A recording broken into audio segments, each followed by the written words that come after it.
even watch back. Giving players all the props or put them on blast. We don't give no hot takes, only talk facts. We're giving all our devotion, riding high on this wave of emotion. Going all out, yeah, cause this is our time. No, ain't no stopping us till we reach the finish line. All in, we came here to win. We're gonna give everything. S-I-C-K on the run. S-I-C-K, sick, sick. On fire, we're ready to fight. We'll bring the house down tonight. S-I-C-K on the run. S-I-C-K, sick, sick. Play it on the car ride, play it when you lounge. X and O, you know that we can hold it down. Shout out to my man Sammy, got it off the ground. And to all the listeners tuned in right now, got debates, analysis, and speculation. This is sports talk for the new generation. You know where to find us, got a reputation. Sick podcast, your #1 sports destination. We're giving all our devotion, riding high on this wave of emotion. Going all out, yeah, cause this is our time. No, ain't no stopping us till we reach the finish line. All in, we came here to win. We're gonna give everything. S-I-C-K on the run. S-I-C-K, sick, sick. On fire, we're ready to fight.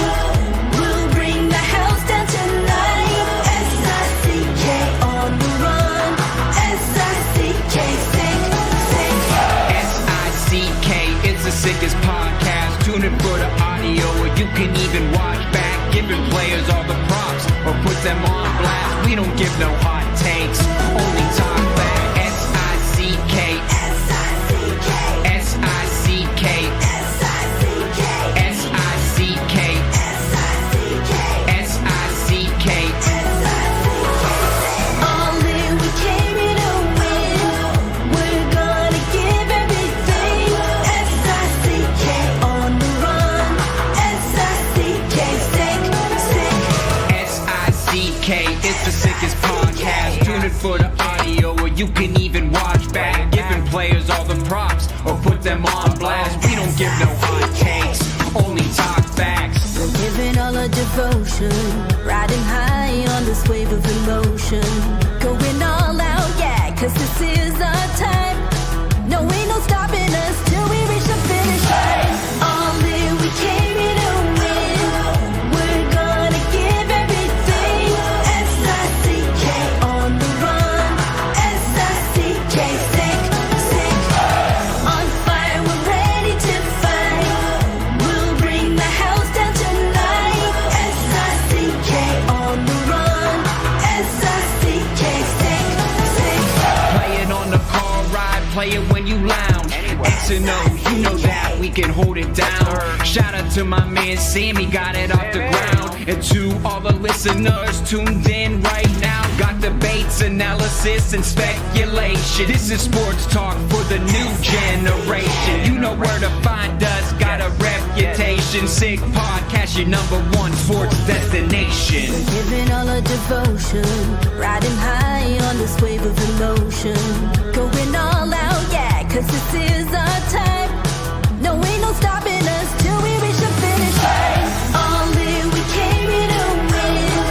We're gonna give everything. S-I-C-K on the run. S-I-C-K, sick, sick. On fire, we're ready to fight. We'll bring the house down tonight. S-I-C-K on the run. S-I-C-K, sick, sick. S-I-C-K, it's the sickest podcast. Tune in for the audio, or you can even watch back. Giving players all the props or put them on blast. We don't give no hot takes, only talk back. S-I-C-K, S-I-C-K, S-I-C-K, S-I-C-K, S-I-C-K, S-I-C-K. Turn up your volume. Because you're about to listen to The Sick Podcast. The Eye Test with Pierre, McGuire, and Jimmy Murphy. The Stanley Cup winning Colorado Avalanche. And after 22 years, Raymond Mark The sickest NHL podcast. It's gonna be sick. And welcome to another edition of the Eye Test here in the Sick Podcast Network. Jimmy Murphy here live from Hurley's Irish Pub in Montreal, 1225 Crescent Street, before the Bruins-Canadiens game at the Bell Center tonight. If you're in the area, drop on by. It's pretty much wall-to-wall now, so you have to wait in a line a bit, but it is well worth it. Great atmosphere in here on St. Patrick's Day, and happy St. Patrick's Day to everyone. Unfortunately, my teammate Pierre McGuire is down in South Carolina. He was hoping to be up here, but obviously, as we said yesterday, some travel issues getting up here. But we've got him right there. And I'm also joined here in person by Jim McBride of the Boston Globe. He covers the Boston Bruins. And, of course, all our Sick Media fans will recognize the other man next to me right here, Tony Marinaro, the host of the best post-game show for Montreal Canadiens hockey. Guys, how are you? I'm doing extremely well. Happy St. Paddy's Day, everyone. It's unfortunate that Pierre had some travel issues, like you said, but I think the million-dollar question right now is, let's just say Pierre's plane was in the shop. Why didn't he use the other plane? I don't understand. Pierre, how are you? I'm excellent. Good to visit with you, Tony and Jim. Jim, thanks a lot for coming on. Really appreciate it. Oh, thanks for having me. If I can't be in Boston on St. Patrick's Day, Montreal's a pretty good second place. Yeah, that's a good choice.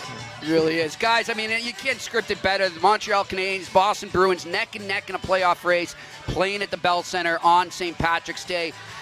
Tony, just talk to us right now about where you feel this team is right now. They haven't really kind of got their footing since the break, up and down. What do you think the Canadiens need to do tonight to get going again? Well, there's a lot of stats that are telling, right? They are one of the best offenses in the league. I believe they rank 5th. They're 8th in terms of 8th worst in terms of most goals against. They're, I believe, 10th in terms of differential at a differential of plus 13. They have firepower. Everyone knows that. They're exciting. They're spectacular to watch. It almost seems like in 90% of their games that they score 3 goals a game or more. So they're in every game. But unfortunately, one of the things that they have a hard time doing is holding on to leads. And one of the things they have a hard time doing is closing out games that are close games. So they could come back because they have the firepower and the individual talent to do so. But losing a game the way they lost on Sunday with 2.5 minutes left, it's a 3-3 hockey game. You're on home ice. You lost the night before, 2 games in 2 nights. You vowed revenge against that team that actually beat you the week before. You have to find a way at the very least to take that game to overtime, to secure the point in the bank. Back in the day, there were a lot of teams, and there are still a couple, that with about 5-6 minutes left in a tie hockey game in the third period, they'll bottle it down, they'll close it down, and they'll take the game to overtime to secure the point. They got to learn to do that because right now every point is precious. And Jim, about the Bruins, we were just discussing off air, another road loss for the Bruins last night. They blow a 2-0 lead in New Jersey. They do get a point, but still, what's been the difference to you from the Boston Bruins on home ice versus on the road? I think it's confidence. They play with so much more confidence at home. So to a man, they all say they can feel that crowd, TD Garden crowd behind them. And they just don't have that same feeling. They haven't been able to replicate it on the road, which is, it's tough because if you want to be a playoff team, you got to be able to win on the road, and they haven't been able to do it. Now, we talked to Marco Sturm after the loss to the Sharks last week, going into this 3-game road trip, which is critical. And he said, 500, so he wanted 3 points. He's got the 3 points because they beat the Capitals. Mm-hmm. They got a point last night that they really, they got it against the Devils, but they should have had 2 points, right? They were a comfortable lead in that game. McAvoy hits the post, and in overtime it goes back down. That was like a movie, right? Like a hockey movie. Hits the post, it goes the other end, and they score. They got the 1 point, so they got the 3 points. Now they got to see if they can do something against the Canadiens tonight and maybe get, over 500 for on the road for points-wise. I hear you. I want to remind everybody, too, we are being brought to you by O'Hara's Beer here at Hurley's Irish Pub, 1225 Crescent Street. Pierre, you said the other day on the podcast yesterday and on Tony's post games recently, one of the things that you've really stressed is that they're cheating for offense right now. What, in your eyes, do they have to do to stop doing that? They got to be understanding of what Tony talked about before. They got to become more mature as a group. They got to understand how to close out games. And by scoring one more goal when you're tied or up by a goal or 2 goals in a game, that's not going to do you any good if you're on the wrong side of the puck. Too many guys are cheating. Caulfield's cheating for offense. Nick's cheating for offense. Slavkovsky's cheating for offense, even though he made a great back check play in that one game we're talking about. And then Lane Hudson's got to stop. He's their most important player. He got to stop cheating for offense. Tony, you look at the Canadiens right now. They're making a couple lineup changes. You were just telling me. Jakub Dobeš gets the starting goal tonight after Dobeš lost versus San Jose on Saturday. Fowler was in on Sunday. He lost, so Dobeš gets the starting goal, which I think is interesting because we'll talk about that in just a second. Jaden Strubl's in for Arbor Xhekaj. And, of course, Kirby Dach, it was announced earlier today, he's out 2 to 4 weeks with an upper body injury. So Bolduc comes in. Bolduc will be on a line with Jake Evans and Alex Texier. And I think there's a couple of interesting lineup changes here because Marty St. Louis earlier today said that he wants his defense to play more physical. There are some in this city who believe that Marty doesn't love that aspect of the game. Why? Because Arbor Xhekaj doesn't get a ton of ice, so they assume that. Marty, I'm sure, would love to have his D play physical. Marty loves players that think the game very well. He loves the game, players that process the game very fast. He loves players that play the game very fast, whether it's thinking or whether it's playing it. And Arbor Xhekaj doesn't exactly have all those things going for him. Not to say that it's much better in Jaden Strubl's case, but I think this is telling. I think the lineup changes are telling. Why? I'm going to give you an example. Last week, following Jacob Fowler's win versus the Ottawa Senators, I had a real great panel on. I had Pierre, of course, who's my co-host after every Montreal Canadiens hockey game. I had former Montreal Canadiens goaltending coach Stéphane Waite. I had Craig Button of TSN. And the three of them, it was unanimous, said that if the playoffs would start, their guy would be Jacob Fowler. Mm-hmm. Marty St. Louis said earlier today, this is the most important game of the season thus far. This one. It's Dobeš in goal. That leads me to believe that if the playoffs were to start tonight, instead of it being the most important game of the season, it would be Dobeš in goal. So it's going to be very interesting here down the stretch. Dobeš, I think, is in pole position, but obviously, if you take a look at the amount of 4-point games the Canadiens have given Fowler, they're testing him to see if he's ready for prime time, and if he's not, how far or close he is to it. Pierre, are you surprised by that? Because, I mean, yes, we both agreed yesterday, and I saw you in the post-game show as well. I thought Fowler played well in that last game that he started. Are you surprised that what's going on, what's Tony referring to right now might be the situation? No, I'm not surprised at all. They're just trying to figure things out internally. I'm going to go back to something I said to Tony on the day of the trade deadline, and I mean this sincerely, and I don't mean to rekindle or open up old wounds. I wonder what Jim thinks about it. Montreal was not proactive at the trade deadline. It really bothered me. I was very disappointed. This is a very fluid Eastern Conference. It's a very fluid division in the Atlantic. Montreal's got an opportunity, just like Boston, to take another step forward, Jimmy. They weren't able to do it, and it bothered me. Tony knows I was working with Tony that night. The game was in Anaheim, I think, Tony, if I remember correctly. And I just couldn't believe they did nothing at the trade deadline. I was really surprised by it. Yeah, and it's interesting. I know, Jim, obviously the Bruins weren't exactly that active, a couple minor league deals, but would you agree with me, though, that the Canadiens are they're a bit ahead of where the Bruins are right now? I think the Bruins are still in that early stage of a retool. And furthermore, you know, I know for a fact that Don Sweeney was looking to maybe slot somebody in on the right side in the second period there if he could get that on the trade market, preferably maybe get a forward as well, but the prices were so high. Yep. I was impressed by Sweeney's resistance to not do something for the sake of doing it, because he's recognizing, look, have we made positive steps? Yes. Are we ahead of where maybe we thought we'd be in the beginning of the season? Yes. But let's pump the brakes. Yeah, and you know, he got a haul last year at the trade deadline, you know, for Marchand, for Carlo, for Trent Frederick, for Charlie Coyle. You know, those teams paid a high price for those guys. So Sweeney, in essence, might have set the market last year, and that kind of might have come back to haunt him this year because guys were looking for the same return. Right. And, you know, he wasn't willing to give it, and I think that was the right move because, you know, moves are still going to be made around the draft. You know, so something could happen, and he's got all those draft picks. He's got 4 number ones in the next 2 years if things fall the right way. I think, you know, the Canadiens obviously are a step ahead of the Bruins right now, but the one place where the Bruins have it is they have a number one goalie, right? Like, there's no question about it. Jeremy Swayman's the number one. So that gives them a lot of confidence whenever he's in net. That they can be in every game. So, and that's not a knock on Joonas Korpisalo because he's been pretty solid this year too. But when you're going into the playoffs, you want to make sure you have a deadbolt number one. And Jeremy Swayman this year has had a nice bounce back from last year. Going back to the World Championships last year when he won a gold, I think that really kind of recertified him as a number one goalie, and he's been pretty good this year. Career high 26 wins already. I know you got an interview coming up, so I'm not going to keep you too long. You got to do another radio hit, but I want to ask you. We were talking just off air about Marco Sturm. You're with them almost every day, after practices, after games. What do you think has been Marco's biggest attribute to help the team get to where they are right now? Honesty. He's sometimes brutally honest with his players, and they're all adults, so it's not like you have to worry about hurting the guy's feelings, right? Because they know they're pros and they can handle it. And I think he's been refreshingly honest with his players. He's been refreshingly honest with the media. Sometimes to a fault. Sometimes you can see him when he says something, he's like, "Oh, gee, maybe I shouldn't have said that."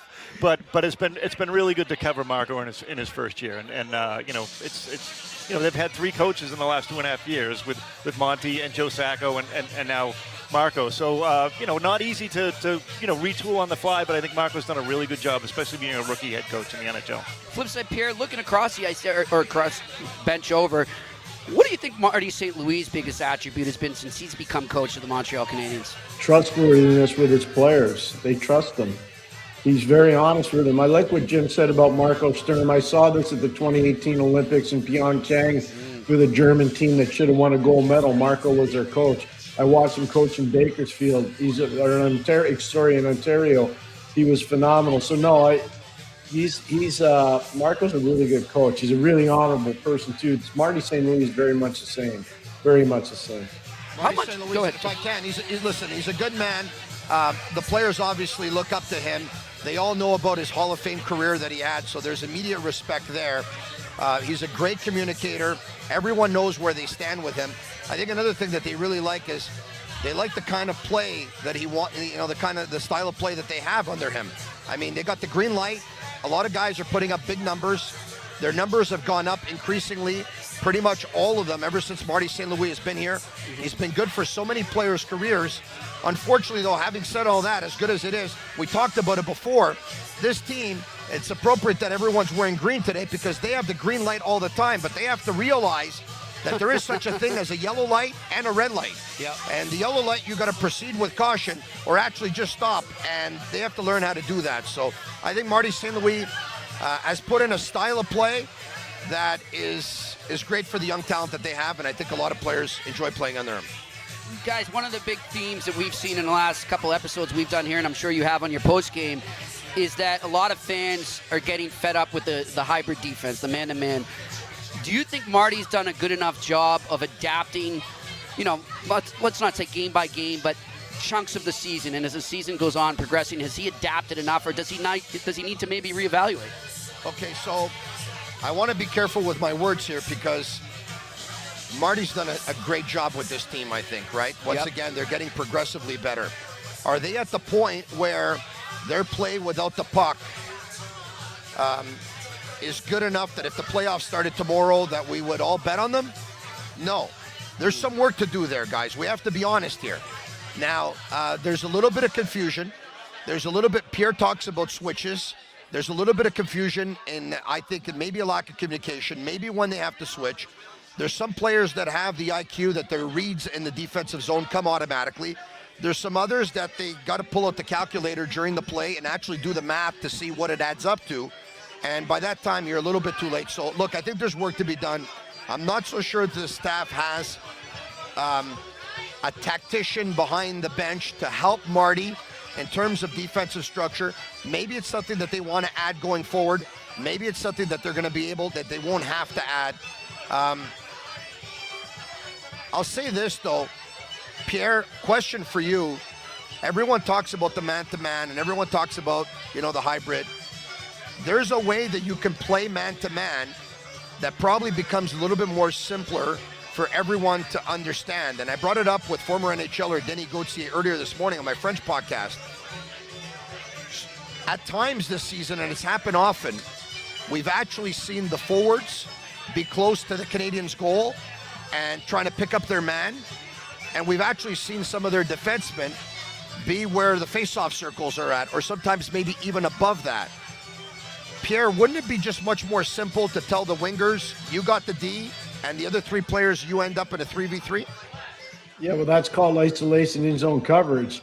And that's what we used to play all the time. It wasn't that convoluted. And I think Jim remembers my teams from Pittsburgh and Hartford. We were pretty good. So yeah, we were good. We were good at that. I don't know why or how this all became relatively large in the National Hockey League, but it's not a complicated model. And Tony, your point is spot on. You couldn't be more correct. The truth of the matter is they got to start isolation and zone coverage. If you're a forward and you're at the top of the circle, you got that D. If you're forward on the other side, you got the top of the circle, you got that D. And then play isolation down low, 3-on-3. And then that's where the switch calls come into play. It's much easier to practice. Guys don't have to skate all over the ice. And by the time, at the end of the day, you're going to have way more of an efficient model of in-zone coverage. Way more. Guys, but here's another question to follow that up. Do you think the Canadiens have the players to play that? To play what I just said? Yes. Oh my God, yeah, that's way easier to play than the straight man-to-man. Way easier to play, Okay. and it would I insulate think, with all due respect, I think everyone in the national. like Carey and Lane Hudson. Yeah. Way easier to ask Denny Gauthier. He'll tell you he was a Yep. big guy. He'll tell you the same thing. Gotcha. Jim, I'm going to ask one more for you, and then I know you got to go. Talk to us about Charlie McAvoy and how great he's been since the break, coming back, and also how he's overcome a lot of facial injuries. Yeah, he's been a target, right? So last time they were up here, he took that Noah Dobson slap shot off the face. Lost a bunch of teeth, broke his jaw, missed 11 games. Came back from that, took a vicious hit to the head right before the Olympic break. That was unpenalized by the league, and really unbelievable. And then he gets. Hey, they're doing a great job though. Yeah. Don't get George Parros, man. Then he gets his face planted, the other night against the Sharks. So, but he's been unbelievable. Really, I think the Olympic experience really rubbed off on him. He's been, an alternate captain the last 2 years, but he really feels like a captain now, like he's kind of taken over this team. And I think one thing that has surprised a lot of people is that his shot volume is up. The people used to like to compare him to Ray Bourque, who he arrived in the parking garage ready to shoot the puck, right? But Charlie wasn't, and he's getting more and more like that, and you're seeing the offensive, the benefits of that. So great segue there, because one of my questions was going to be, they continually put him at the point on the power play, and he's there in that spot. A lot of fans, some media will say, maybe they got to find somebody else to do that. Do you feel he's starting to get better in that position? Yeah, I think Steve Spock has done a tremendous job with that power play this year, because they really struggled last year when they brought him aboard this year.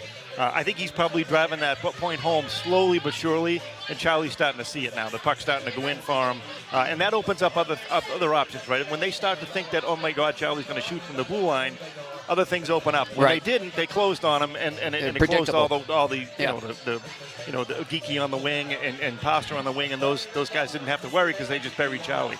Now that he's ready to shoot, the options are open, and it's you've seen the success. All right. Well, Jim, we appreciate you joining us. Happy St. Patrick's Day, my friend. Bud. All the best to you. Thank you, Pierre. Happy St. Jim, Patrick's Day. see you later.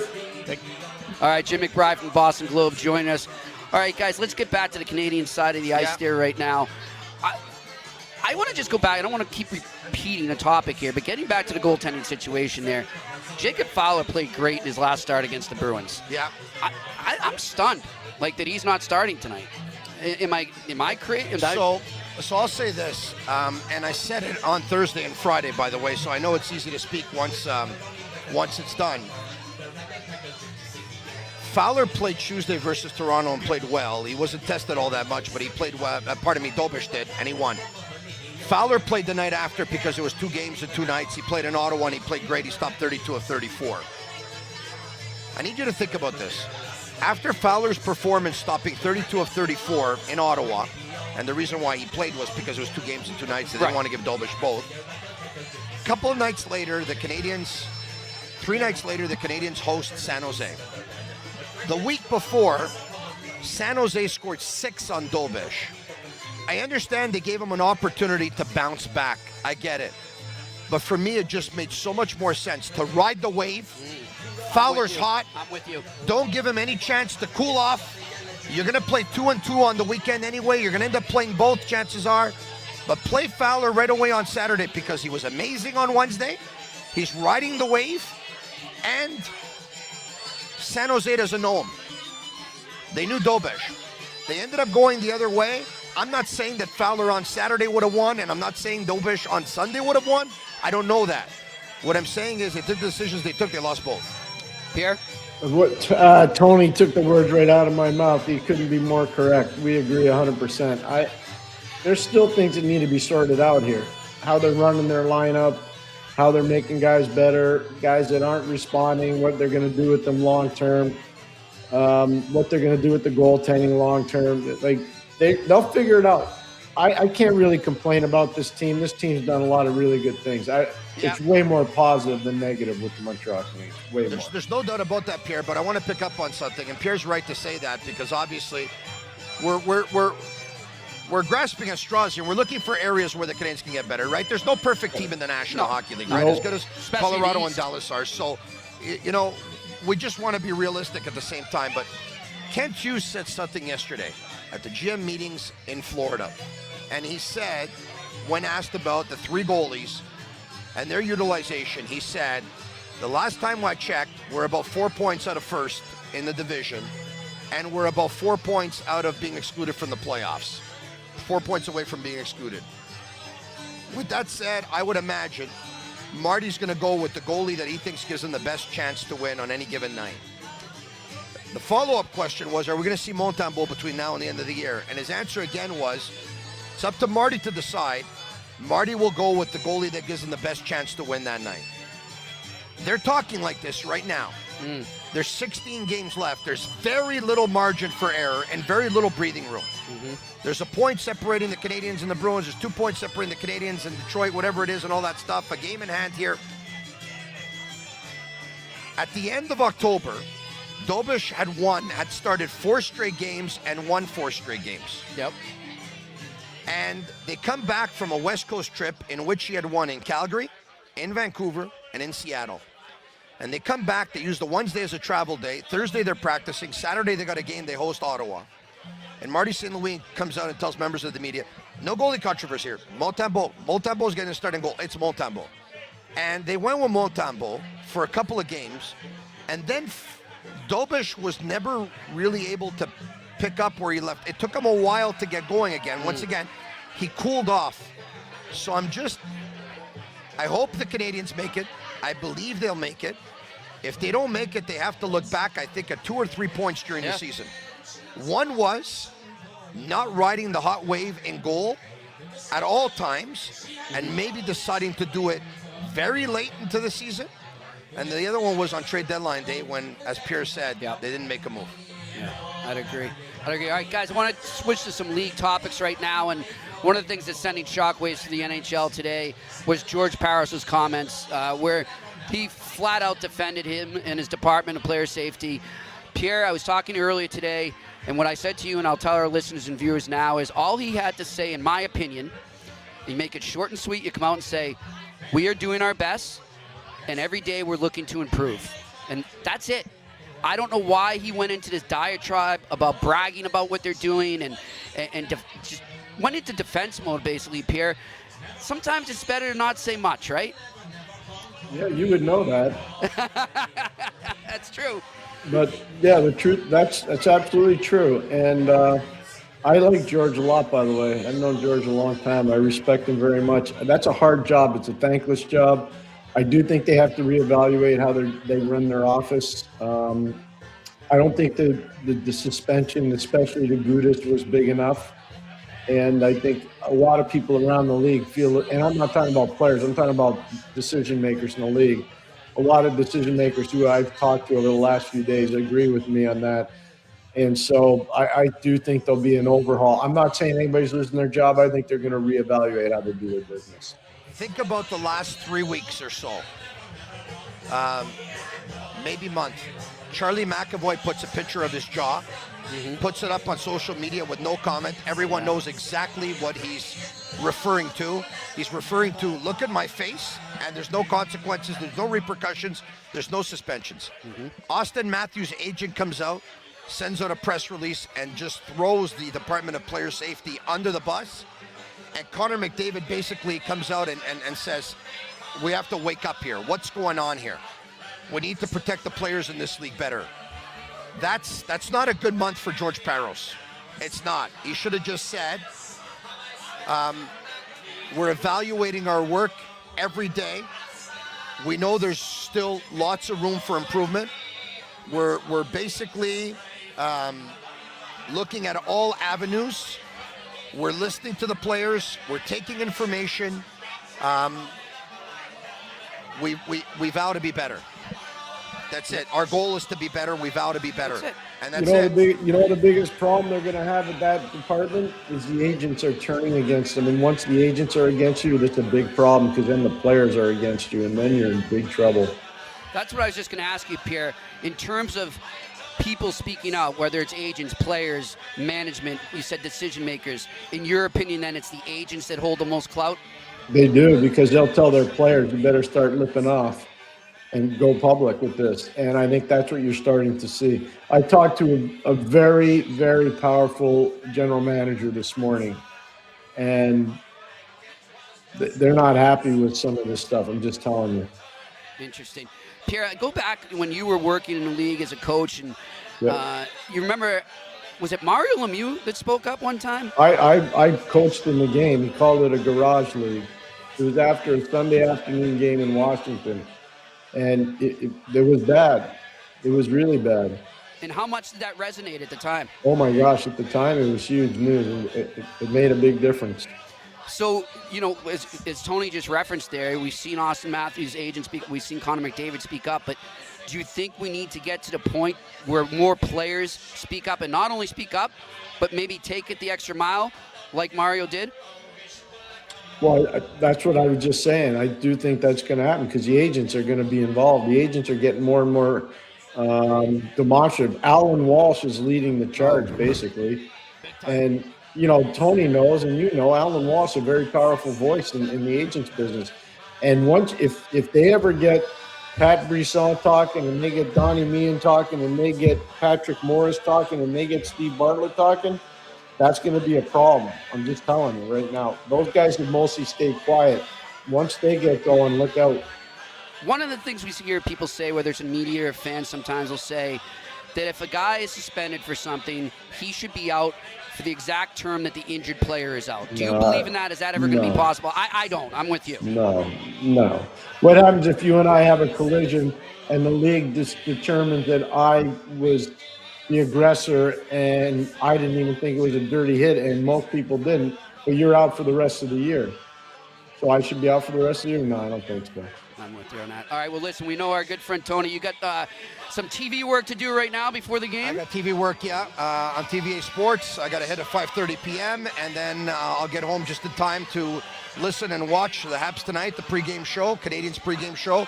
I'll be watching the Canadiens versus the Bruins live from my home, and then after the game, immediately after the game, myself and Pierre McGuire and a couple of surprise guests will join us tonight to break down the hockey game and give immediate analysis, reaction, and opinions to the Canadiens and the Bruins. The Bruins will have won 2 of 3 versus the Canadiens this year. I expect this one to be a very, very close hockey game, obviously, because it's a 4-point game. Good stuff. I will get to my prediction later when we do our Betway picks. Tony, thanks Cheers. for making it down Thank you, here Jimmy. after St. Patrick's Ciao, Day. Pierre. Talk to you Watch later, your step Tony. there, my friend. Pierre, you'd love it in here right now, as you can probably hear the Irish music. Can I make you laugh before I go? Yeah, go ahead, buddy. I'm going to make you laugh before I go. I have my podcast today in French. It lasted 3 hours. It's finished. We have a bite to eat, fast. Agnello and I have 2 business calls, one after another. I take a look at the time. I realize I have to get downtown. I have to join Jimmy at Hurley's. I got 2 pairs of shoes at the front door. Boom, boom, boom. I put on my favorite pair of shoes. I run outside. I get in my car. I get out. My laces are done on one shoe. My laces are not done on the other. Oh, no. I lift my shoe to tie my laces. I got my Reebok on my right, my On Cloud on my left. I go, oh my God, I'm wearing different shoes. I walk in here, I go, look, it's dark. Everyone's having a good time. They're having a couple of drinks. No one's going to notice. Your buddy from O'Hara's Beer? Yep. Hey? Rick Lauren. Rick, Yep. I see him as soon as I come in. He says, hi, Tony, Rick, big time, I'm a long time fan, yada, yada. I sponsor Pierre and Jimmy. I said, hey, cool. He says, I got to ask you a question. He says, yeah, what's up with your shoes, man? You're a trendsetter, Tony. You always have been. I said it's a new style. It's a new style. I There you picked it go. up. I picked it up in Milan. Usually, when it starts in Europe, it comes here 6 months later. You'll see it in 3 months. I told them. Cheers. Good stuff. Watch yourself getting out there, buddy. Tony the Trendsetter joining us here on the Eye Test and the Sick Podcast Network, live from Hurley's Irish Pub, 1225 Crescent Street in downtown Montreal, right up the street from the Bell Center. Bruins, Canadiens later. This place is rocking right now. Great atmosphere, some great Irish music, lots of good food, and obviously tons of O'Hara's beer flowing, Pierre. Rick Lauren, as he referenced there, wanted me to say hello to you, Pierre, and he said next time you're up here, we'll do another one of these shows, hopefully in the playoffs, and they will gladly sponsor us. And he said you can have as much O'Hara's as you want. And I've got some. I even got a T-shirt for you right here, my friend. So there you go. There you go. So you're all set, my friend. All right, Pierre. So getting back to the Canadiens Bruins, I want to just kind of go back in time a bit because you've been working in the league for so long, and I know you didn't work for either team, but growing up, whether it was when you were working in the league or just as a fan or being in the media, what are some of the best Bruins Canadiens memories you have? Bobby Orr, anytime Bobby Orr played. 71, Jean Beliveau, I think it was game 5, engineering the huge comeback against the Bruins. That was Jean Beliveau's last Stanley Cup in 71. I remember that clear as day. Obviously, the Stan Jonathan, Pierre Bouchard fight. I worked with Pierre Bouchard. He was doing the radio. I was doing the radio for the Canadiens. He was in French. I was in English, so I spent a lot of time with him. What a gentleman. That was just an amazing fight. The late John D'Amico broke it up. He was covered in blood. I remember that clear as day. Terry O'Reilly and the Bruins and how tough they were. With too many men on the ice. Obviously, Scotty catches Don Cherry with too many men. And then the legendary call by Danny Gallivan, Lemaire to Lafleur to Lemaire, coming out of his own zone gingerly. And those are all things I remember. I remember all those things, I remember PK Subban after Game 7 in Montreal kissing me when I'm interviewing him. All these different things I remember. But Bobby, I was maybe, I don't know, as a kid, I was the biggest Canadiens fan, but the only time I wasn't was whenever Bobby Orr came to Montreal. I thought Bobby Orr was the most amazing thing I'd ever seen. You know what we were talking about the other day, Pierre? There's so many Bruins fans here in Montreal, and I was always fascinated by that when I first started coming here for work. Is it because of Bobby Orr? I don't know. I mean, you can go all the way back. Fernie Flaman was a really tough guy, and he played really physical. And, you can go back to the Kraut line, back with Schmidt and Dumart, all those guys. I mean, there was – I don't know what made Montreal people like the Bruins. There were some that obviously hated them, but there were a lot that liked them too. I have no idea. I have a really good personal friend, Paul Mackis, who's a veteran person. He's over 90 years of age. He still lives in Montreal, an amazingly successful entrepreneur.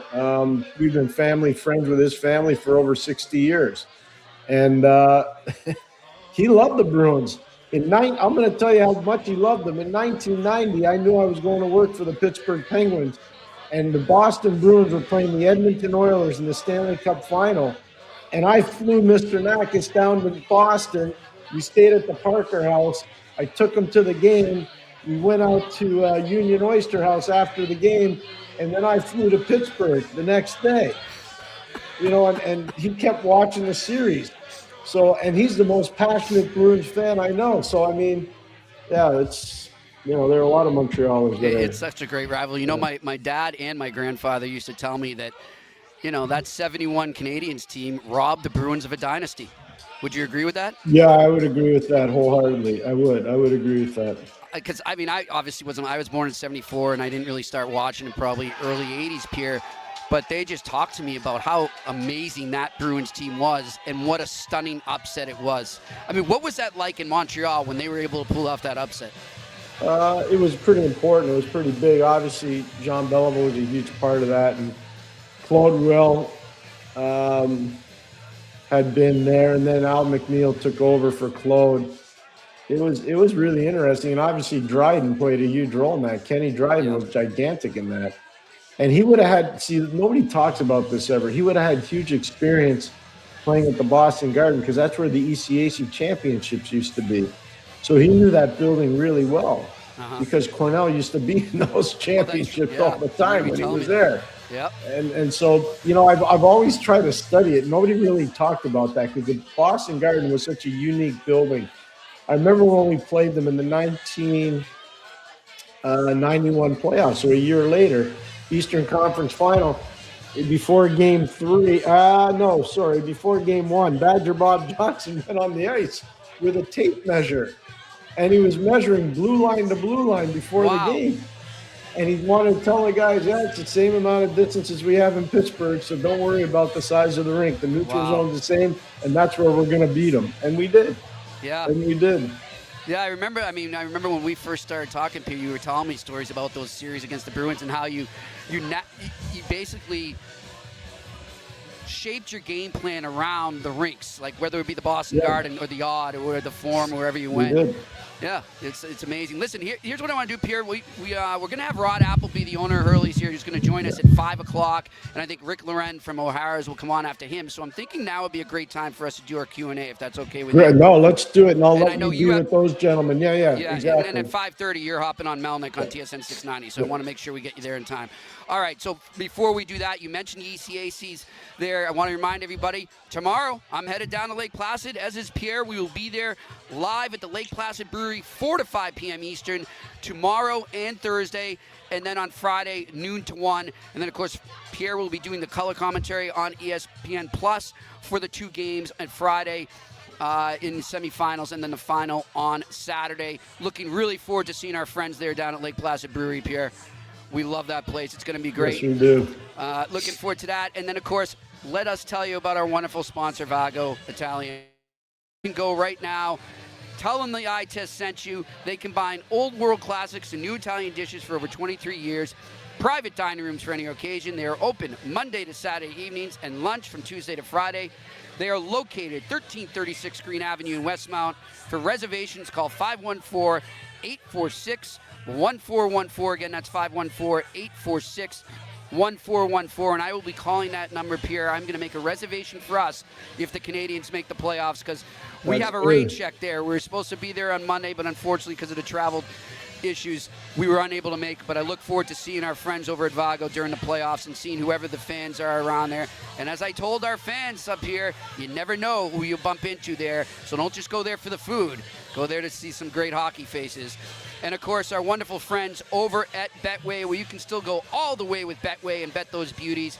If you're not a member yet, go to that QR code right in front of you if you're watching, or go to the website, go to the members section, fill out your details there, and you can sign up for a membership and get up to $300 back on your first deposit, even if you lose. You must be 18 plus, always bet responsibly. And remember, terms and conditions apply, and one of those terms right now is that it is not available in Ontario. Well, we are in Montreal before Boston Bruins Montreal Canadiens game, so we'll keep it close here. I've got 2 picks. I'm going to just stick with that game. I know there's a ton of games, but I want to get talking to your questions right now. So here's my picks when it comes to the Boston Bruins at the Montreal Canadiens tonight. I am loving the under. These teams have gone over in all their games so far, but I'm feeling both teams know the Bruins have had a lot of problems on the road playing defensive hockey, and the Canadiens in general would like to tighten up their game. So I feel like there'll be a stress on that from both coaches. Give me the under 6.5, and give me the Canadiens, okay, to win in overtime, not just regulation. And the reason I'll say that is I do think the game's going to overtime, and you'll get amazing value for the Canadiens to win in overtime. It is plus 1,000. That's amazing value there. So I'm hoping for an overtime game there, and the Canadiens will win for you. Let's get to our Q&A. What do we got? Seamoke. What's up, buddy? Pierre, thoughts on Artie Leshevnev second half? He seems to be playing better on the D side of the puck and more physical. I feel he has even more to give offensively. Yeah, it's getting better. It takes time for defensemen, especially. I've been watching Leshevnev for a while. Future's bright for Chicago. It's going to take a little bit longer than what most people thought. He's a big part of their plan going forward. All right, next question. Sound the siren. Guys, McKenna at PCU has overshadowed a few others. Pierre, what are your thoughts on Charlie Serrato? Seems to have good vision. Charlie's a tremendous kid. You know, what's interesting about Charlie, his father was a real good football coach, coached at Notre Dame, was also with the San Francisco 49ers. I know his father really well. And I remember his dad, when he was going through the recruiting process, talking to me, and he was asking me, should I go to Wisconsin or Michigan? And I said, you should probably look at Wisconsin because Michigan might have too many players. And eventually he went to Michigan, but it didn't work, and he ended up going to Penn State. Charlie's a really good player. He's going to be a pro. Charlie's going to be a pro. His peripheral vision's outstanding, and he makes plays. Charlie's a good player. Charlie's a real good player. All right, next question. Dealey, 75 times 3. Pierre, you throwing your name in the hat for Team Canada GM? No, and even if I did, that's not how they give out those jobs. So, no, I would love to. I think it'd be amazing, but no. And for those that don't know, it was announced through Pierre LeBrun today, but Pierre had predicted this before, that Doug Armstrong is stepping down as GM of Hockey Canada. Yeah, I find that funny, by the way. Like, that was breaking news today. How about some of us were talking about it a week ago? But anyways, that's okay. That happens a lot these days, Pierre. All right, next question. Chris Gaming TV, what a win, Pierre. Can you tell us what do you like most about this Penguins team? That's right, Pierre. Wow. In Colorado, they went to work on the Avs. For me, it's the work ethic. Great pregame show. I listen to you guys all the time now. Thank you. Thank you, Chris. Well, first of all, Chris, you rock, man. Thank you very much for listening. Secondly, I was so proud of the Pittsburgh Penguins last night, especially Evgeny Malkin. He was phenomenal. Obviously, Stuart Skinner was very good in goal. It's a team that keeps getting better. The coaching staff's pushing a lot of buttons well. They're finishing up their 5-game trip in Carolina. They've done some amazing things without Sid in the lineup. The biggest thing now, and they didn't, have Lizotte last night. This is a team that's going in the right direction, and guys are getting better all the time. Ryan Shea, Parker Wotherspoon, Erik Karlsson's been phenomenal for them. Phenomenal. That's a tip of the cap to obviously the head coach Dan Hughes and the coaching staff. So a lot to like there. It's been great for Pittsburgh. Really good this year. Pierre, quickly before we move to the next question, on the flip side of that game, remember yesterday we were talking a little, I think, when we were doing the picks, and I mentioned how, Colorado's been kind of up and down lately, starting to show a little cracks there. Did you see Nathan McKinnon's comments after the game? That's fine. Nathan runs hot. He sometimes boils over a little bit. I don't have a problem with that. I don't think anybody there will either. That's just how Nathan is. It's fine. Okay. We talked about it yesterday. They're playing 11 forwards and 7D. He doesn't like that. It gets people out of rhythm. I get it. But he runs hot. Biggest thing there right now, they got to get Landeskog back. Gabe is a real good guy in terms of taking the temperature down just a little bit. All right, next question. Hendricks, Cat can play. Thoughts on Marty St. Louis' strategy of playing best line versus best line with the Habs having the last change tonight? What players would make a good defensive line against the other team's top line, Pierre? Well, I'll tell you right now, Jake Evans would be part of it. Phil Deneau would be part of it, and probably Josh Anderson would be part of it. And if you don't want to do that, put Texier on there. But I'm not a big fan of power on power, especially when power on power hasn't proven to be overly successful. I don't want to take away Cole Caulfield's creativity or offensive abilities. I don't want to take away Slafkovsky's offensive abilities. And I don't want Nick Suzuki doing all that grinding in his own zone and taking away from what he can do offensively. So I find a way to come up with a better matchup than what they do in Montreal. All right, next question. Renaissance Resistor, where does Kirby Dach go from here, Pierre? Don't think Cavs will qualify him. No. Will other NHL teams take a chance? Yeah, I think people out west will. I think a team like Vancouver might. I could see a team like Calgary taking a chance on him. Maybe even Edmonton. I don't think he's done in the league at all. That's unfortunate. It hasn't worked out in Montreal. I feel really bad saying that. Kirby's a very good person. He is. I just feel bad saying that. That it's not going to work out. I don't think it's going to work out in Montreal. It's sad too, Pierre. I mean, the kid just can't stay healthy. It's well, that's all part of it, yeah. And I think for whatever reason, there was never a fit for him. No. He was supposed to be the number 2 center, and it just didn't work. Yeah. All right, next question. George Constas, if the Habs decide to part ways with Deneau in the offseason, what does that transaction look like? Will there be salary retention or sweetener required? Would teams be interested in it? I think teams would be interested in him. I don't know how much of salary they'd have to. There's always a spot for guys that win faceoffs and kill penalties and stuff like that.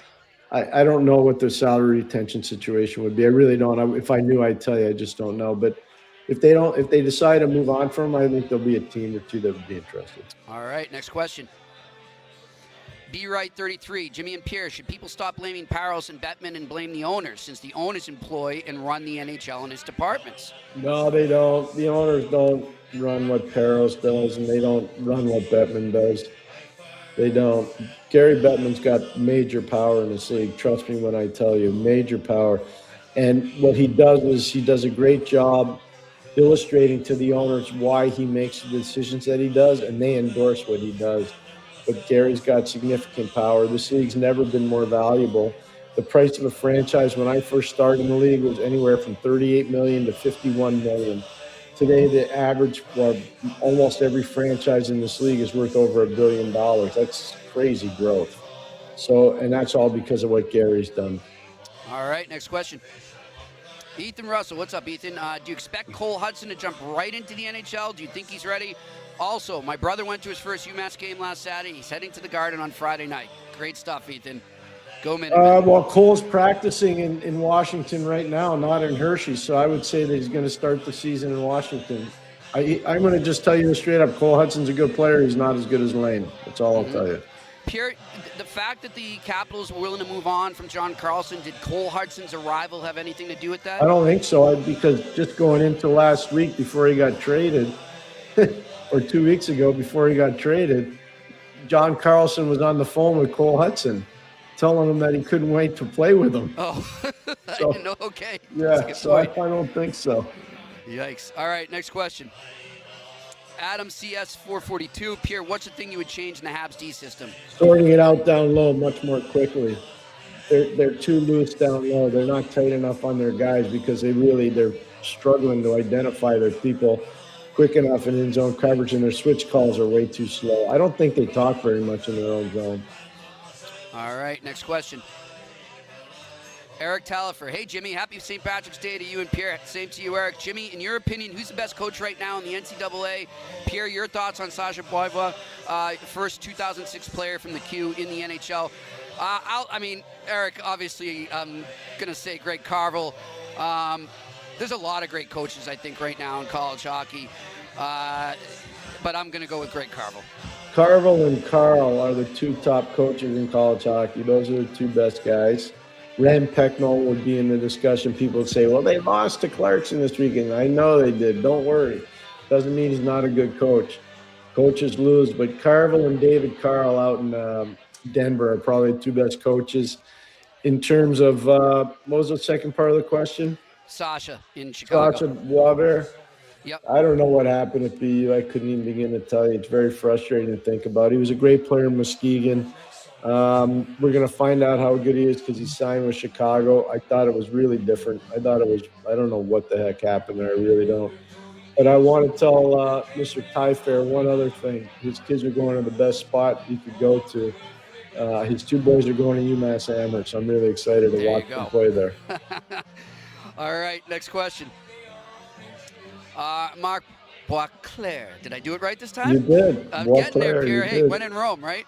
Yeah. What are your thoughts on Jack Guy not being in the lineup tonight? Mine? They know their lineup better than me. They don't trust Arbor. Arbor plays no more than 10 to 11 minutes a game. There's not a love affair there. Pretty simple. All right, next question. Claire, Pierre, if you could change one rule in the NHL, what would it be? Happy St. Patrick's Day, by the way. Claire. Oh, Claire, thank you so much. I would take out the trapezoid. I want the goalies to handle the puck. They're going to make more mistakes. Take the trapezoid out. You know, Pierre, I'm with you on that, too. And then, they got to figure out, obviously, goalie interference right now. One thing I wanted to ask you about that specifically is because some people were messaging me on Twitter to relay to you. Yep. Do you think they should adopt the Olympic rules when it comes to goalie interference? Meaning that if you touch the blue paint, the whistle blows? Yes. Yeah, I don't have a problem with that. It'd be a good compromise. I think it'd clean a lot of stuff up. Okay. But here's the other thing. If go you're ahead. going to do that, if the goalie makes contact with the player, the attacking player outside the crease, then the goalie's at fault. Okay. There's no goalie interference. This stuff with the goalie being able to throw his blocker or his catching glove out and saying I got interfered with, no. Yeah. All right. So if you're gonna do one compromise, you got to do the other compromise. Agreed. Next question. What do we got? Dad's Habs. Hey, guys, question for Jimmy. Over, under on the amount of Guinness I'm going to have. Over 10? Under? Thanks for the show as always, guys. Hey, Dad's Habs, first of all, I don't know if you've watched this before. Unfortunately, I'm celiac and I cannot have Guinness anymore. Trust me, I miss it. However, though, and Pierre will be happy to know, I've turned down, last count, I'm at 22 offers of drinks so far today, Pierre, I've turned down. I am being a good boy because I am off to the game after this to work, and then I'm driving to Lake Placid tomorrow to meet Pierre. But next time I'm in Montreal, I'll catch up with some old friends for sure. Next question. Adam CS 442. What makes some players so injury prone? Is it IQ? No, I don't think so. I just think it's the way their bodies are built, and sometimes it's bad luck. It really is. Sometimes it's bad luck. Yeah. I'll just say this. I'm not going to give you I played football with a guy that ended up being a really good player, high-level football player. When you saw him, he was built like Adonis. I never saw a guy get hurt more in my life. Yeah. And nothing to do with his body type, had nothing to do with his conditioning levels. He's just hurt all the time. Unbelievable. I couldn't believe it. I remember Pierre going, every time I see cases like this, you'll remember him, Gord Kruzak. He was so promising, and then he just couldn't stay healthy. Yeah, couldn't stay healthy. It was brutal. All right, next question. Ethan Russell, if Caden Lindstrom doesn't break out next year, is it time to be concerned? I think they're already concerned. I think they're already worried. All right, next question. What do we got? Seamoke again. Pierre, this is from Elijah. Best way to keep improving my hockey IQ. Thanks for all your support, guys. Watch as many games as possible. Study the game as it goes along on TV. Go to games and watch in the rink. I don't mean pro games. I'm talking about any game. And, I know you're too young, Elijah, right now, but one of the best things about running or working at hockey camps, all the time you spend with players and how much you can learn about the game. So when you're old enough, go work at hockey camps. You'll get better. Put that all together, you'll build up your hockey IQ. I would just throw in, too, no question is ever a bad question, too. Always ask questions. Yeah, that's a good point. Really good. All right, next question. Adam, CS442. What do the Habs need to go past the first round against either Buffalo or Tampa? Any advice for them? Yeah, go back and do what do they call that? The time zone machine? Go back to the trade deadline and make a deal. Next question. Is that it? We're done on the questions. All right, Pierre, we're going to be joined by Rod here shortly. Pierre, what do you got going tonight? I know you got the post game going. You're getting ready for your trip tomorrow up here?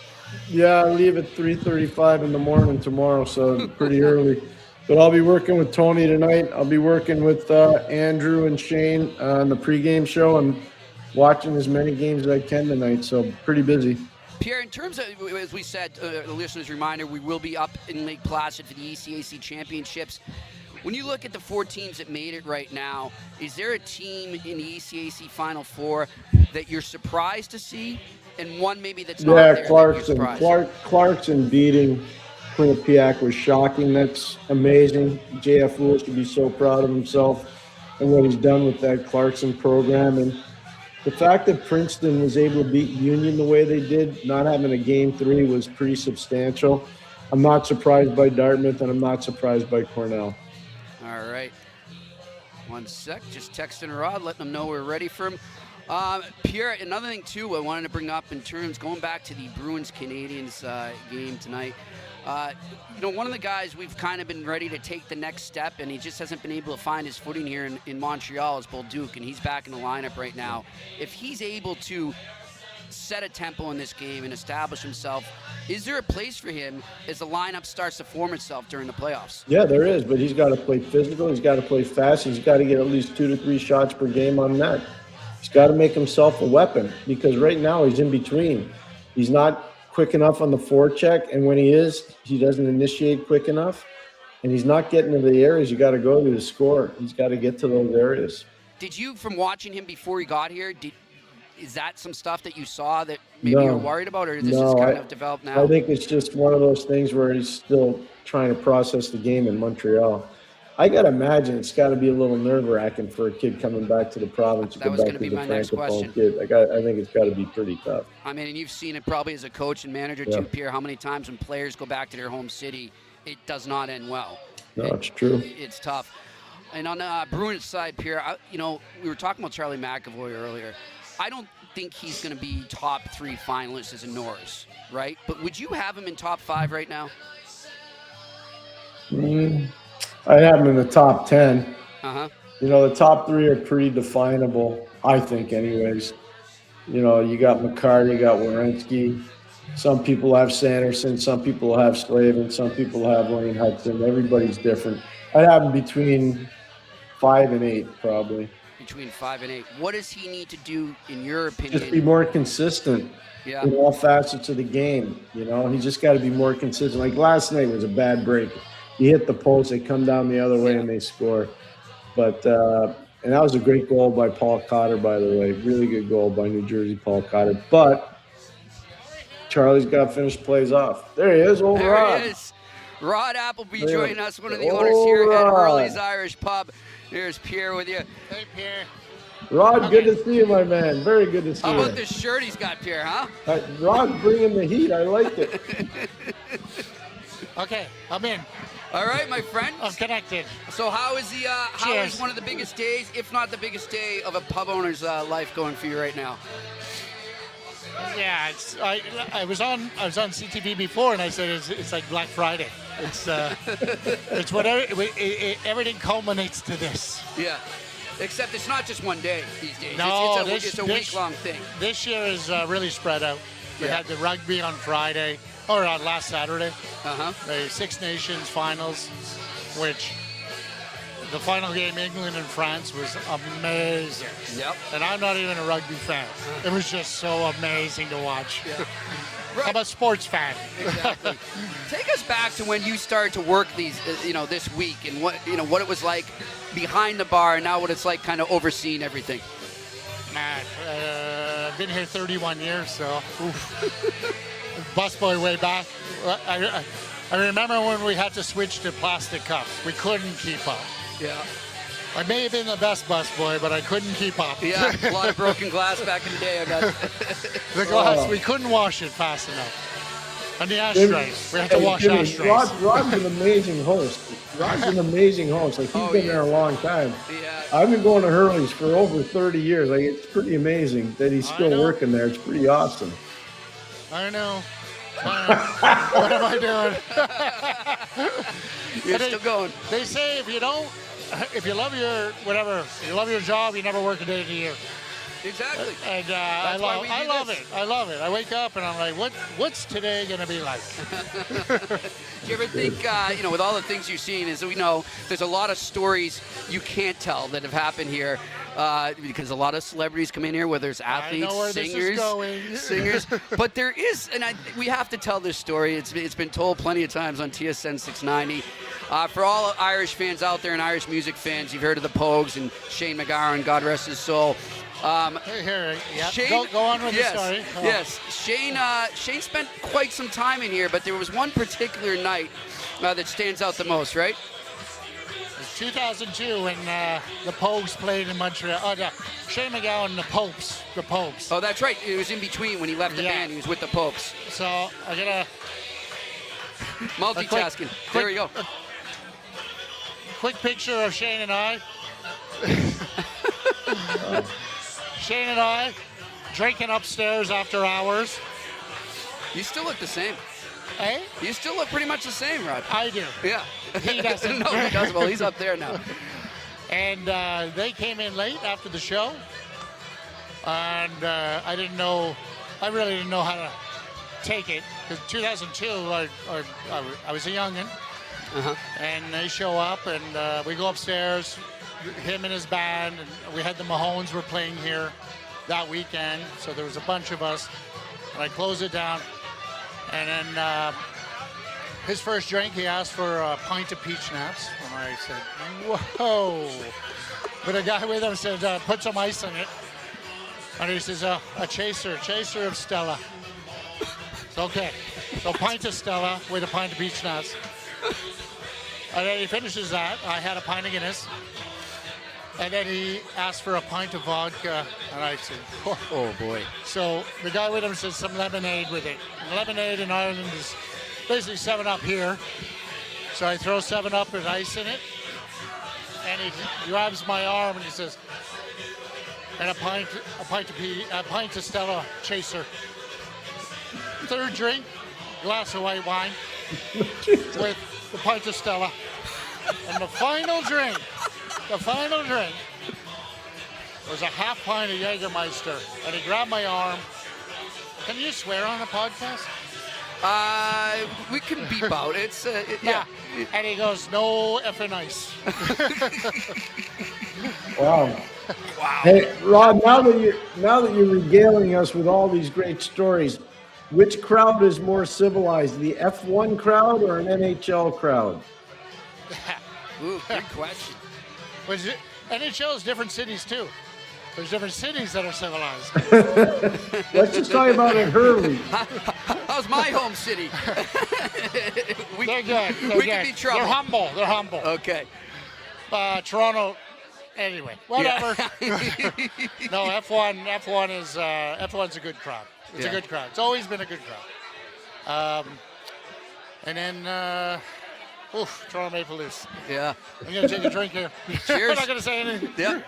Rod, I want to ask you, like, when you saw Bruins Canadiens on St. Patrick's Day when the schedule came out, did some light bulbs go off in your head there? I mean, were you like, wow, this is going to be interesting? Well, I knew we were going to be busy anyway. Right. But it's like it's like a different crowd. So I've been here all day, and I've talked to there's 3 girls from Boston. They're from Lowell on the other side, and I'm like, yeah, I said this is every Tuesday, and they're like, really? I said no, it's St. Pat's. And there's 2 guys from Boston. At the bar, I gave them a poster, a French Guinness poster. Oh, nice. They loved it. It's interesting the different groups of guys from Boston up here, where St. Patrick's is so big down there, but now they have a different setting, and everyone's like, how do I get in after? How do I get after? I said, that you're gonna have to wait in line. I can't control that one. Say you're with the eye test. Yeah. There we go. Yeah. There we go. Hey, we are being brought to you by O'Hara's Beer, Rod, and I have unfortunately never tasted this. They're stout. There we go. There we go. How is it? It's good. Yeah. Guinness is Guinness. O'Hara's is a more distinct, the burnt, like it's a craft beer, so it's more of a burnt. Some people say coffee or burnt coffee, but it's more of a characteristic taste. Right. Guinness is Guinness. Yeah, and, of course. And then, I know somebody who likes Guinness. But O'Hara's, he's on the show with us right now. Well, here. But yeah, Guinness is Guinness. It's St. Pat's. But O'Hara's is my second. Okay. It's good. And some of the other beers that they have, I heard the Pale Ale is pretty good as well. Oh, that's my second favorite. There you go. I didn't even know. We don't even script I this. have 2 pints floating out there. My girlfriend has one with me, waiting for me to come downstairs. And there's one at the bar over there. Amazing. Now, as we said, this is a week-long thing here at Hurley's and obviously in Montreal. What else is on deck for Hurley's this week? Who's the music that's going to be here? What can people look forward to if they're in the area? Well, tomorrow's a kind of a regroup and come down day. But then Thursday we got Arp and Basu podcast for the Montreal-Detroit game. They're up here with what's his name? Marc-Antoine Baudot? Marc-Antoine, yes. yeah. Yep. And they're doing the podcast up here, same place, on Thursday. Friday is Mitch Melnick, TSN in the afternoon, the drive home. Music all day, music all night. And then Saturday is just St. Pat's Saturday. Hopefully trying to rest for the parade on Sunday. And then Monday is a ginger tea. And hopefully a massage somewhere. Let me ask you this. How many kegs of Guinness do you go through on St. Patrick's week? Have you ever counted? I think right now we're up. Last week I heard 40. 20 came in today. and another 30 or 40 are coming in this Friday. So I'm going to do 90-ish for the St. Pat's week. Wow. A Guinness. And I don't want to knock any of the other beer guys because my beer owner, one of my reps is over there, and the owner of the McCausland. But everyone kind of just understands that St. Pat's and Guinness, it's hard to just break that market. Yeah. Like O'Hara's, I was in Dublin 4 years ago, and I was with the owner of O'Hara's, Seamus O'Hara. Yeah. And we went down to Morgan's in Temple Bar, which is one of the biggest Guinness selling bars. They do 60 kegs a week regularly. 60. Wow. A week. Yeah, and we go in, but they have O'Hara's Stout.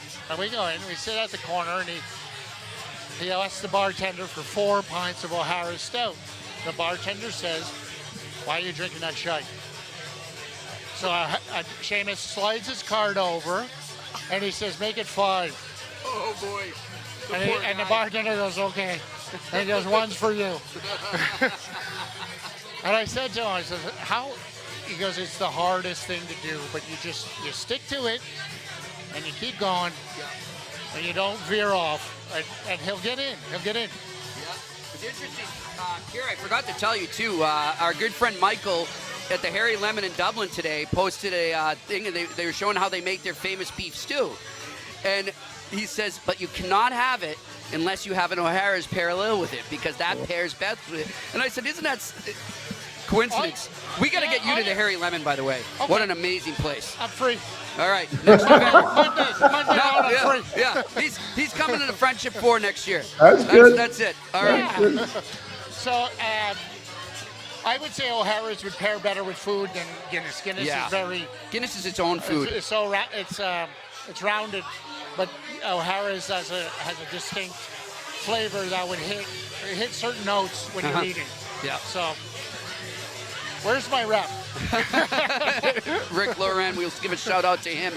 Rod, listen, want to ask you quickly too. I know you don't have to throw anyone under the bus, but how many players still come in here? Because I know in a day of social media and everything, players do tend to stay home more. You know, they don't want to get in trouble. It's not like the old days where you could kind of get away with things. Yeah. Do players still come in? You don't have to say names, obviously, but do you still get teams? Yes. So I'm going to do some history. That way back, a lot of the Habs were coming in, like during the Scott Thornton days, and Shane Corson was coming in all the time. And I've been here a long time. Lyle Odeline was a big regular. We drank a lot. Yeah. And then it slowly just disappeared. It was just this quiet disappearance. And then Glenn Metropolitan came to the Habs. I remember him, he's sitting at the bar downstairs. I'm behind the bar, and I said, "Hey, where's the boys? Nobody's coming in." And then he's sitting there, and he picks up his phone, and he says, "It's these. It's these." Because we don't want to be drinking, and someone films us, and we have a bad game, and then that's the reason. But then over time, it started to clear up, and the Habs started coming back, and regulars would be playing darts downstairs. Like Brendan Gallagher loves playing darts. I was just going to say, Gallagher likes this, darts. And then Mike McCarron would always come in and play with Brendan. And it slowly came back. And now the Habs, they come in regularly. Like good. Alex Newhook comes in a lot. The Newfoundland roots. Yep. The old Irish roots. Evans, I had pints with Evans' family earlier today. Great. From Waterloo, they're over the other side. So the players do sometimes come back, but like a Cole Caulfield has to come in with somebody. Like there's Montreal has some security, some secret security guys, like ex-cops. Cole Caulfield does. Like he's going to be mobbed. Right. Photos, and they don't want that. So they do come back, and hopefully they come back tonight.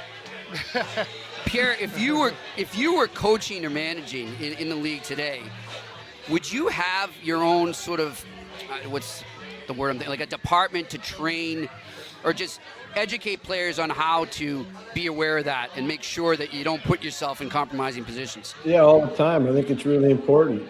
We did that all the way back. I mean, I was spoiled. When I broke in the league, we had some pretty good players. Yarmer Yager, Mario Lemieux, Kevin Stevens, Joey Mullen, Ronnie Francis, Brian, like Paul Coffey. Yep. Pretty good players. Like they had to be protected. So the answer is 100%. That was going back 35 years ago. Yeah. But you have a star coming in. You gotta groom her. You gotta take care of her. 100%. Like Sidney Crosby living with Mario Lemieux. Yeah. Hey, I'll just tell you right now, like Mary, it wasn't just in Pittsburgh either. Mary would call around the league when Pittsburgh would go on the road and he'd say, hey, can you guys look after Sid tonight and make sure there are no issues? And that would be done. Yeah. So the answer is 100%. Yeah, it is. It's got to be so tough for these players today. I mean, they're still human. They still want to have a good time here and there. But yeah. But they're 20, 21. Oh, yeah. I'm in my 50s. I know. In a city like having Montreal. A good time. But like Montreal's broken a lot of people, like Kostitsins or the Galchenyuk. Like there wasn't that, I guess that fathership or that mentorship and I think almost many players need it. You're coming out of small town wherever, and boom, you're in a city where you're a superstar. Yeah. You're hockey, like an actor. Hockey is religion. It's not just like you're a different sport. It's like hockey is it here. Yeah. And these guys make so much money, but they go anywhere and it's all paid for. It's like, I got your bill. I got the tab. I got it. Beer's on me. Well, I think it goes back to what you always stress too, Pierre, how important it is for kids coming in to have billet families, even in the pros. Yeah, either that or their parents move to the town where they play. 18 and 19-year-old guys with money in their pocket is not a good idea to be alone, especially in a city like Montreal. I'm just telling you. Yeah. And not the billet in Youngblood. They did a remake I just saw too. Not to say. Yeah, I'm not going to say. Yeah. But I think it was Russ Courtnall that did the skating for Rob Lowe. Was it him? Oh, okay. Russ or Jeff Courtnall, because they were great skaters. Yeah. So you watch it. And it was all.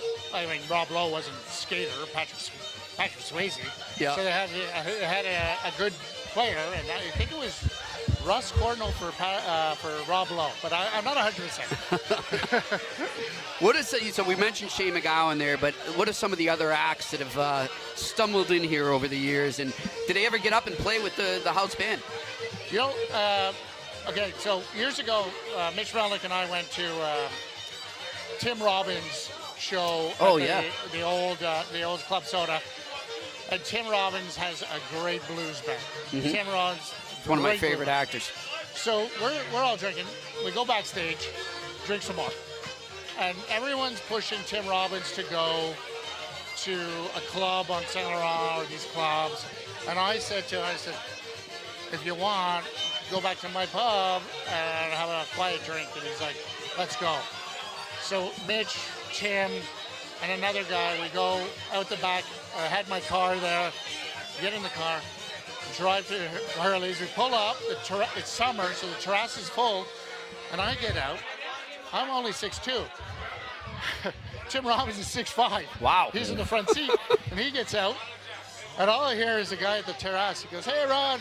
And he goes, holy shit. Is that Tim Robbins? I said, yeah. And we come in. And we go to the back. I open the back terrace. It's closed, but I open it for that night. And we drank all night, and he wanted to play, but he didn't. He wanted to, but he didn't, because the people are coming in. And we had a great time in the back. And I wish I pushed him to play. Like Tim Robbins to play here would have been great. Yeah. Teddy, what was his name in Shawshank? Oh, jeez. I'll have to look it up. Yeah, that would have been something. That would be amazing. But the best time on stage, it was upstairs. Mahones were in. Jim Cuddy always put together a hockey team when the Toronto Maple Leafs were in town. And they would come in and play Warner music, like a small game on the Bell Center. At the Bell Center.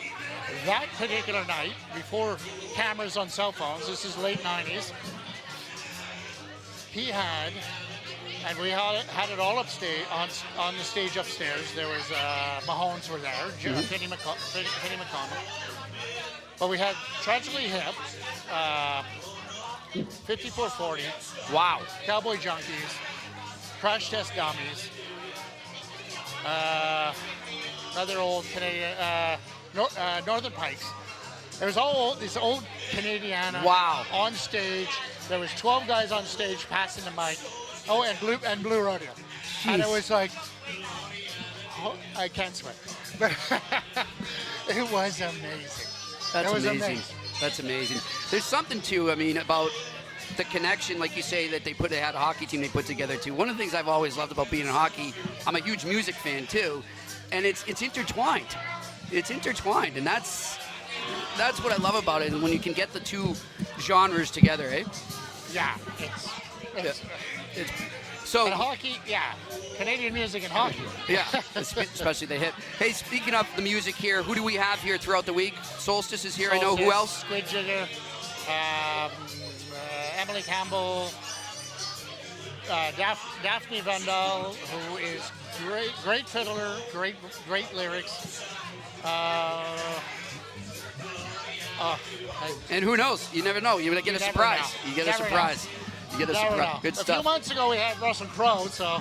Oh, wow. Shane Murphy brought him in. Oh, nice. Shane was working with him. Hey, and for those of Russell, top notch. Yeah, if you're ever in Montreal, too, speaking of Shane Murphy, he's an amazing musician. Check him out if you get a chance, if he's playing while you're here. Yeah. He's a staple here on Crescent Street, whether it's Brew or Hurley's or whatever.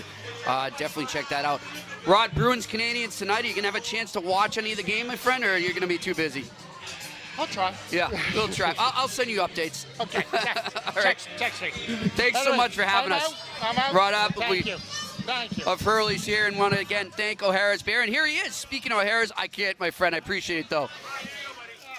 Another stout for you there, buddy. And you can take mine as well. Great seeing you, my man. And when it's quieted down, I'll come catch up with you. There you go, buddy. All right, we're going to get Rick on. And then we're going to get out of here in 10, Pierre. Once.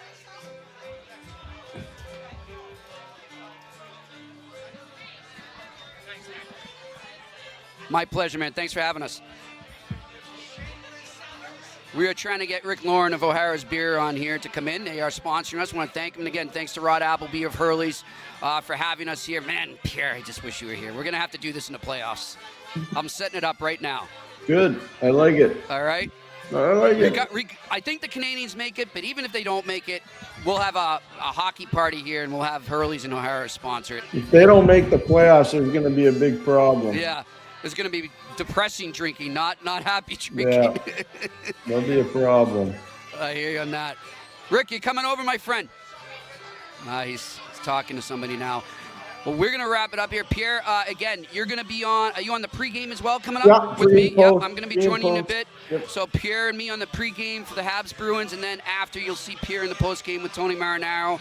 Thanks to Tony for joining us here. Thanks to Jim McBride of the Boston Globe for joining us.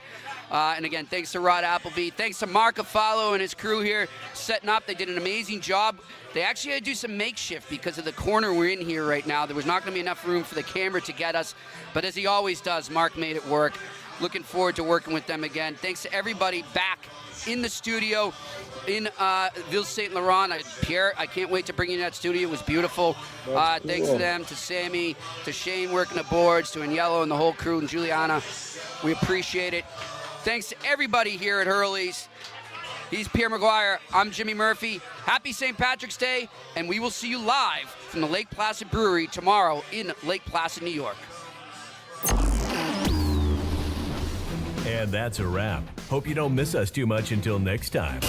Follow the Eye Test with Pierre McGuire and Jimmy Murphy on YouTube, Facebook, Google Play, and Apple Podcasts.